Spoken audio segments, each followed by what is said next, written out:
Let's say Republicans succeed in recapturing the House of Representatives, and some are increasingly saying, given these tight elections that could go their way in the Senate battles, they take the Senate as well. There's a mixed read we're getting from Republicans what they might do about the ongoing war in Ukraine and whether the U.S. will continue playing the role of financing about 70% of that. General Keith Kellogg with us right now.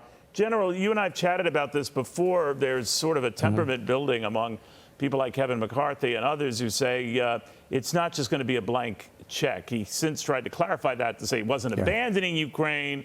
But what do you think? Yeah, Neil, thanks for having me. Look, I think there's a valid concern there, and it all comes down to accountability. We're in day 253 of this war in Europe. There's been no end state defined. We don't have a plan to end the war. We haven't talked about one.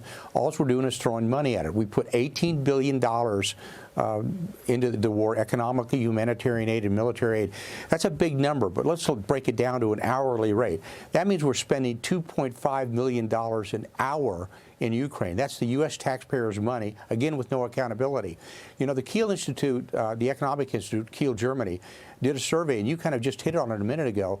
They looked at all the European countries, and we're paying double what all the other European countries are doing combined. And here's where I think the president needs to go, and the Republicans, if they take the Congress, need to go. They need to explain to the American people why we're doing this, why we're in Ukraine, should we be in Ukraine, and here's a desired end state. You know, take a page from what George C. Marshall did in 1947 when he went to Harvard University at their commencement and explained the European Recovery Plan, better known as the Marshall Plan, when he explained why it was in Americans' best interest to do this. Nobody's done that, and that needs to be done for the American people. It's American taxpayers' money. They need to know where it's going. All right, and we spent a lot of that money.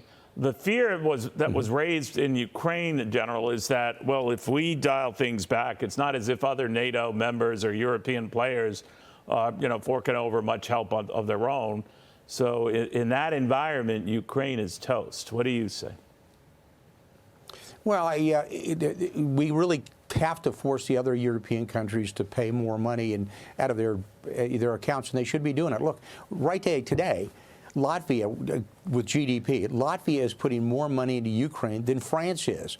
It's in the European environment. They need to do it. And that's where President Biden needs to get out there and needs to jawbone these other European countries to put more money into it and why it's important. But nobody's been able to articulate that. You know, that's what's frustrating, Neil. I just don't see people saying, this is why it's in America's best interest. This is why we need to do it. There are good reasons to do it, but there needs to be some brakes put on it, and accountability needs to be put out there. You know, when you look at it, Ukraine, according to the Freedom House, which is that nonprofit which kind of judges countries on their democratic institutions, Freedom House says Ukraine is a transitional government.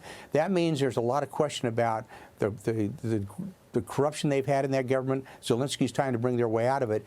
But the American people need to know that that money is going to a good cause. All right, General, thank you very, very much. Always good catching up with you.